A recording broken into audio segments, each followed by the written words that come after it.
Nous allons maintenant voir la deuxième situation complexe. Lors d'une expérience portant sur l'efficacité d'un bactéricide, les élèves d'une classe de terminale D ont introduit ce produit dans un milieu nutritif où la population de bactéries augmentait sans cesse.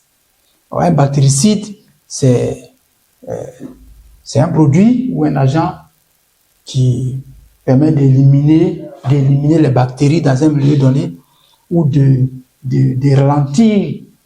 ralentir leur évolution, leur effet, ou de les tuer carrément. Donc, c'est l'efficacité de ce produit-là que des élèves d'une classe de terminale D sont en train d'étudier. Alors, l'évolution de la taille de la population de bactéries peut être modélisée par la fonction petit f dont la dérivée est f' de t égale à moins 1000 t au carré plus 3000 t plus 10 000 et f de 0 égale à 1000. Alors, où f de t désigne le nombre de bactéries et t le temps en heure. Ça veut dire que lorsque on introduisait le produit, n'est-ce pas, dans le milieu, le nombre de bactéries se trouvait être égal à 1000 bactéries. Et on a dit que le nombre de bactéries augmentait sans cesse dans ce milieu. C'est la raison pour laquelle les jeunes gens, vos camarades donc, sont allés introduire ce produit-là pour voir s'il est efficace ou non. Par ailleurs, ce bactéricide est jugé efficace si, après son introduction dans le milieu, la population de bactéries reste inférieure à 460 000 bactéries. Étant élève de cette classe, tu es sollicité pour apprécier l'efficacité du bactéricide utilisé. Propose donc une solution argumentée basée sur tes connaissances mathématiques. Voici donc l'énoncé de la situation complexe numéro 2. Nous allons passer à la correction. Alors, la correction de cette situation complexe, nous allons dire que pour apprécier l'efficacité de ce bactéricide, car c'est de ça qu'il s'agit, pour apprécier l'efficacité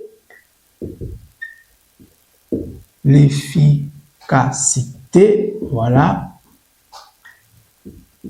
de ce produit, donc de ce bactéricide,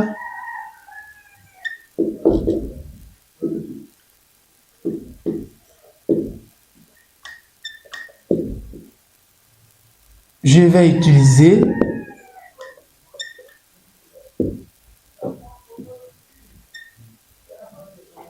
mes connaissances mathématiques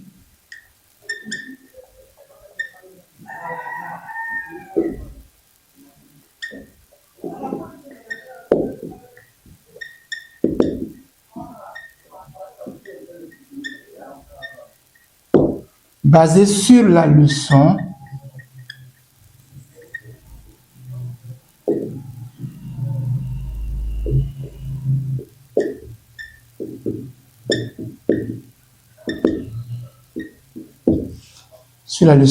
les primitives. Alors pourquoi les primitives? Pour la simple raison que nous nous intéressons ici à l'évolution du nombre de bactéries dans un milieu. Et cette population de bactéries est modélisée par une fonction qu'on a désignée par petit f, dont la dérivée est donnée. Il s'agit pour nous de déterminer le nombre de bactéries dans le milieu à un moment donné, de l'introduction du produit qui inhibe leur effet, leur évolution. Voilà. Et ce nombre-là, cette population, est une primitive de la dérivée qui est donnée, puisque c'est la dérivée du nombre de bactéries qu'on nous a donné. Donc nous allons trouver une primitive. Voilà pourquoi nous mettons que la leçon utilisée ici, sont les primitives. Pour cela,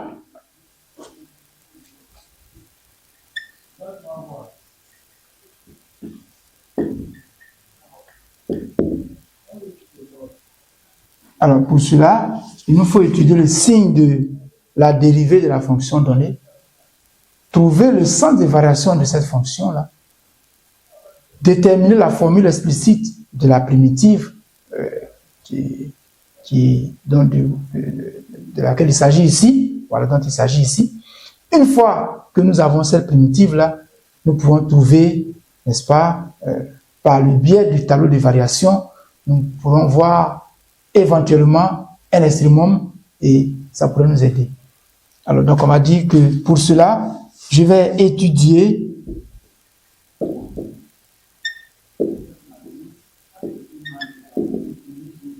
le signe de f' de t, suivant les valeurs de t.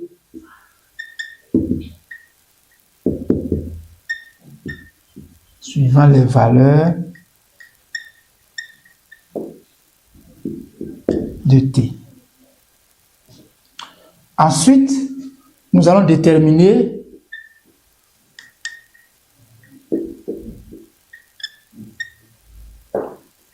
la formule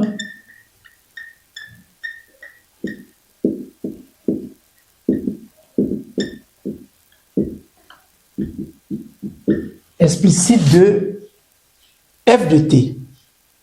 Une fois que nous avons cette formule, nous allons dresser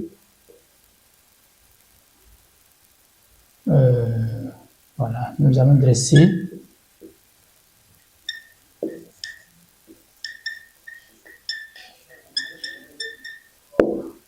le tableau de variation.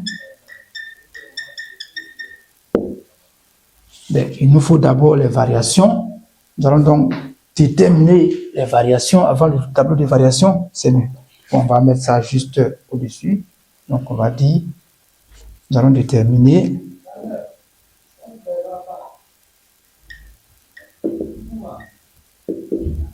le sens de variation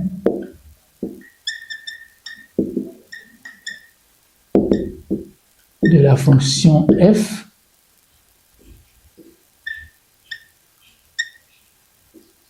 nous allons dresser le tableau de variation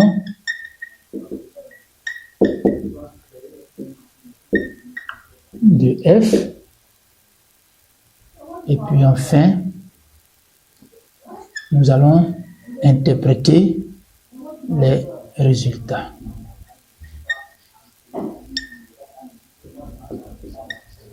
Je vais interpréter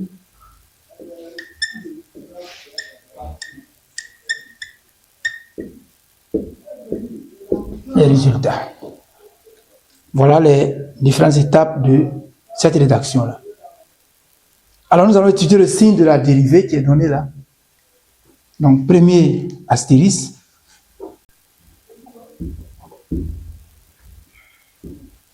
Le signe de f' de t. Alors, f' de t est un polynôme de degré 2 qui a pour expression moins 1000 t au carré plus 3000 t plus 10 000. Alors, il nous faut trouver les zéros de f' de t. Nous allons donc résoudre l'équation f' de t égale à 0. f' de t égale à 0, cela revient à dire que moins 1000 t au carré plus 3000 t plus 10 000 égale à 0. Après savoir simplifier toute l'équation par 1000, nous obtenons moins t au carré plus 3t plus 10 égale à 0, qui est une équation du second degré dont il faut calculer le discriminant. Et le discriminant nous donne 3 au carré, ça fait 9. 9 moins 4 facteur de moins 1 facteur de 10, ça fait 9. Moins 4 fois moins 10, ça fait plus 40. Donc, le discriminant est égal à 49, qui est un carré parfait et donc positif. Par conséquent, l'équation f' de t égale à 0 admet deux solutions distinctes et nous calculons les solutions. nous trouvons que f' de t égale à 0. Lorsque nous calculons les solutions, nous trouvons t égale à 5 ou t égale à moins 2. Voici donc les deux valeurs. Nous trouvons t égale à 5 ou bien t égale à moins 2. Alors, nous sommes sur un intervalle où il n'y a pas de valeur négative de t. Il n'y a pas de valeur négative de t parce que t, c'est le temps au bout duquel, n'est-ce pas, on peut apprécier l'efficacité du bactéricide. On voit l'évolution du bactéricide donc en fonction du temps. Et le temps, l'intervalle donné, c'est de 1 à 3. Voilà. Voilà. Alors, non, là, il n'y a pas d'intervalle. Il faut retenir simplement que le temps de départ, c'est le temps t égale à 0. Donc, on ne peut pas avoir les valeurs négatives de t.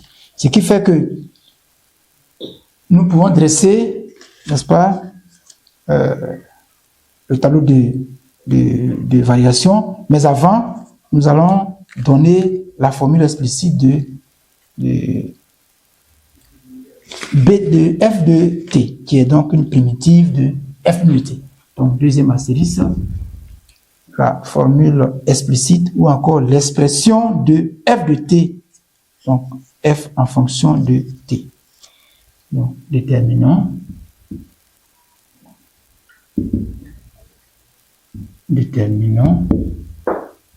f de t. On va dire que la dérivée de f qui est f' est continue sur l'entière. Et alors ici, comme nous partons de 0 à plus infini, on va dire en particulier sur l'intervalle fermé 0 plus l'infini. Alors pour cela, f' admet au moins une primitive.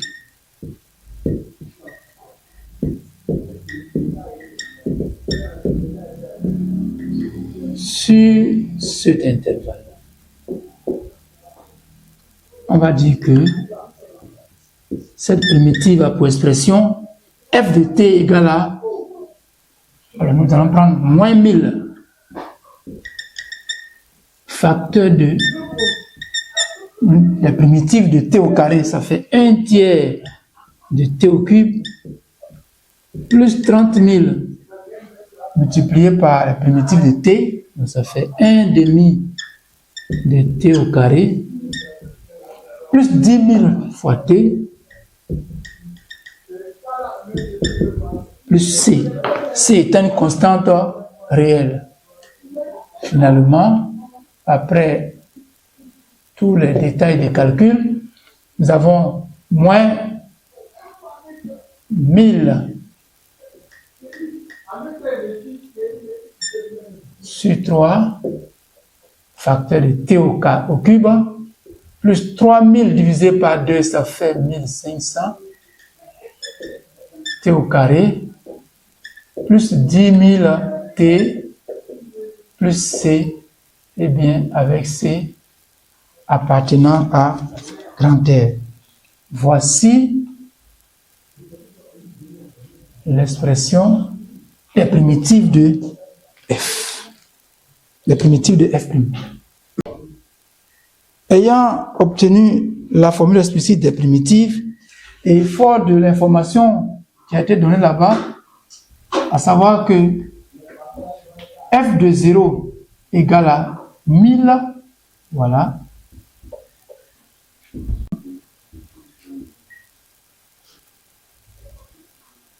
On va donc remplacer t par 0 dans l'expression obtenue là, moins 1000 tiers facteur de 0 au cube, plus 1500 fois 0 au carré, plus 10 000 fois 0, Or, plus C égale à 0, hein, on va revenir à la ligne.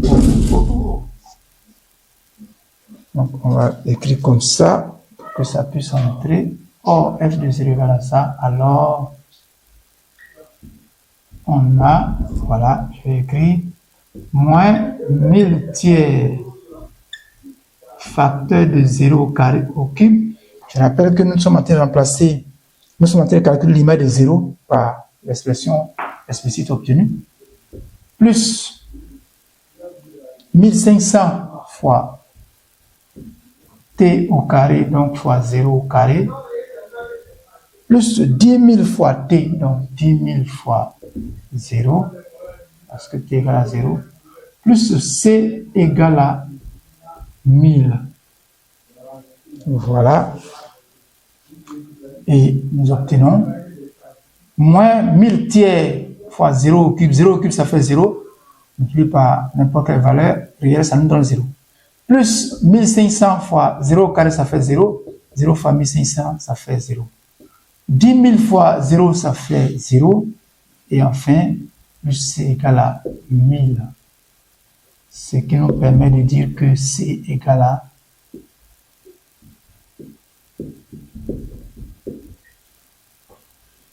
puisque la constante C donne 1000, nous allons réécrire la formule explicite de f de t en remplaçant C par sa valeur. D'où f de t égale à moins 1000 tiers de t au cube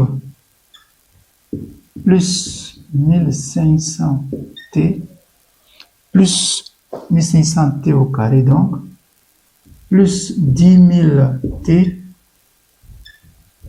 et puis enfin plus 1000. Voilà la formule explicite de la fonction donc de f de t. Voilà. Alors, à partir de là, nous allons dresser le tableau de variation de f, connaissant le signe de f', nous allons rappeler les variations de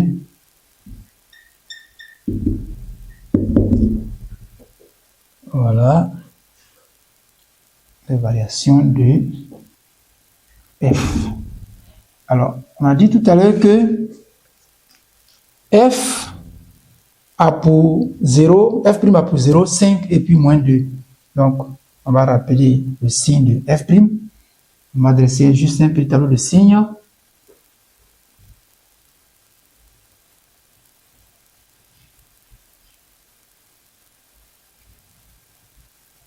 C'est ce tableau de signes qui va nous permettre, le tableau de signes de f', qui va nous permettre d'avoir les variations de f. Donc, ça part de 0 à plus l'infini. Et puis, son 0 sur cet intervalle-là, c'est 5. On a bien dit que moins 2 n'appartient pas à l'intervalle 0 plus l'infini. Donc, le tableau va se réduire à cette partie-là. Et de 0 à 5, nous savons que f' de t est un polynôme de second degré. Donc, il a le même signe que l'opposé du coefficient du terme de degré 2 à l'intérieur des deux zéros. Donc, ici, à gauche de 5, il va avoir le signe contraire du signe négatif, et à droite, il va avoir le même signe que moins 1000. Voilà pourquoi le tableau de signes donne ceci, et on dira que pour tout t appartenant à l'intervalle fermé 0 vers 5, comme f' de t est positif, alors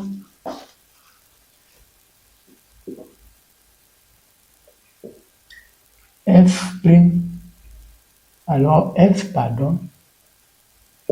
est strictement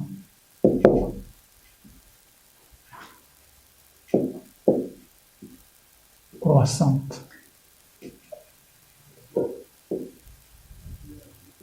Et pour tout t appartenant à l'intervalle ouvert 5 plus l'infini, voilà, f de t est négatif, alors f est strictement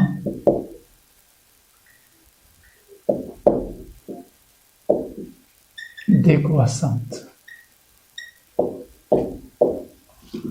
Alors, nous pouvons enfin dresser le tableau de variation. Alors, nous allons donner le tableau de variation de f.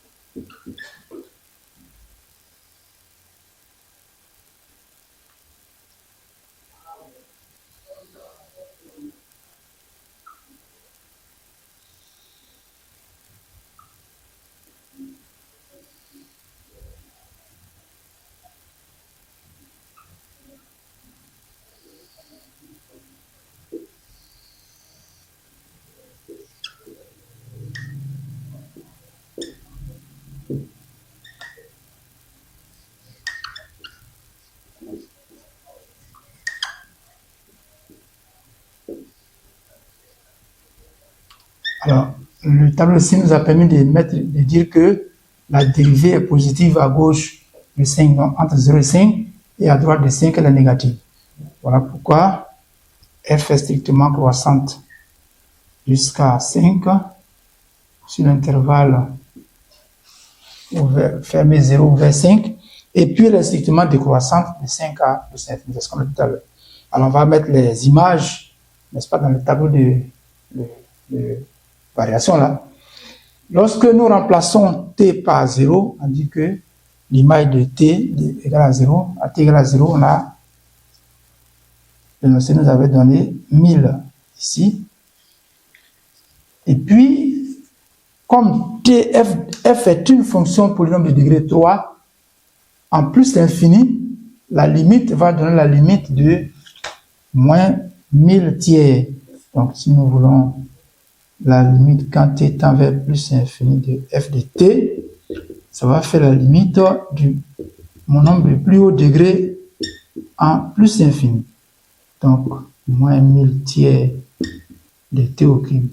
Quand t tend vers plus infini, t au cube tend vers plus infini, le coefficient moins 1000 tiers étant négatif, ça va nous donner moins l'infini. Donc, ici, on va avoir moins l'infini comme limite. Et puis, l'image de 5 par f, alors en remplaçant t par 5, ça fait moins 1000 tiers facteur de 5 au cube, plus 1500 facteur de 5 au carré, plus 10 000 facteur de 5, plus 1000. Et lorsque vous effectuez ce calcul dans les moindres détails, vous trouvez environ, on va donner l'arrondi d'ordre 0, 46 833. Voilà, je vais écrire ici 46 833.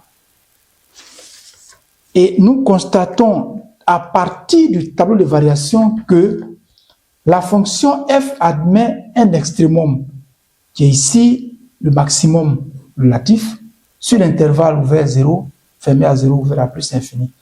Et ce maximum-là est 46 833. Ça veut dire que lorsque les élèves ont introduit le bactéricide dans le milieu nutritif, l'effectif des bactéries a évolué. Alors, l'énoncé a dit que l'effectif, la population augmentait sans cesse.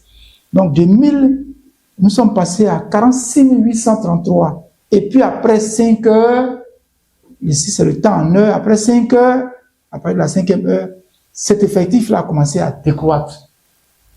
Alors, nous dirons que l'effectif passe de 1000 au maximum qui est 46 833. Or, l'énoncé nous dit que le bactéricide est jugé efficace lorsque, après son introduction dans le milieu nutritif, la population de bactéries devient inférieure à 460 000 bactéries.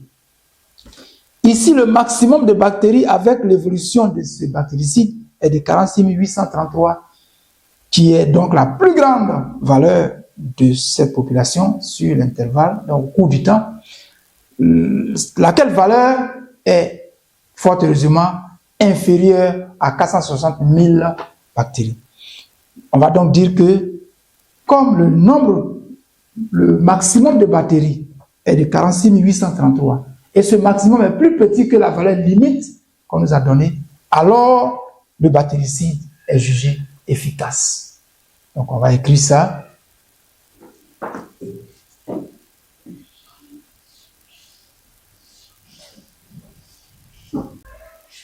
Alors,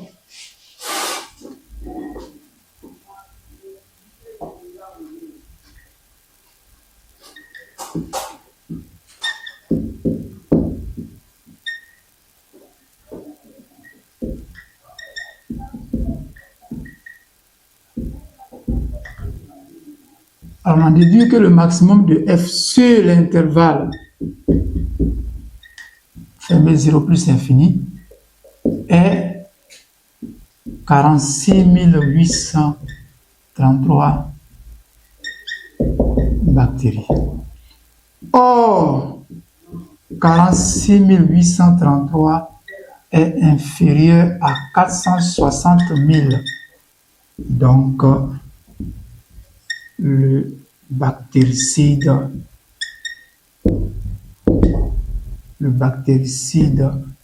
utilisé par les élèves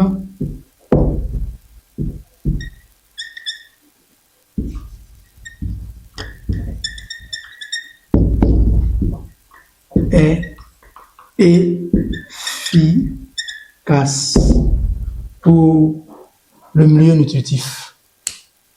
Voilà donc pour la situation complexe numéro 2. Ceci met donc un terme à la leçon numéro 4. Merci beaucoup pour votre attention.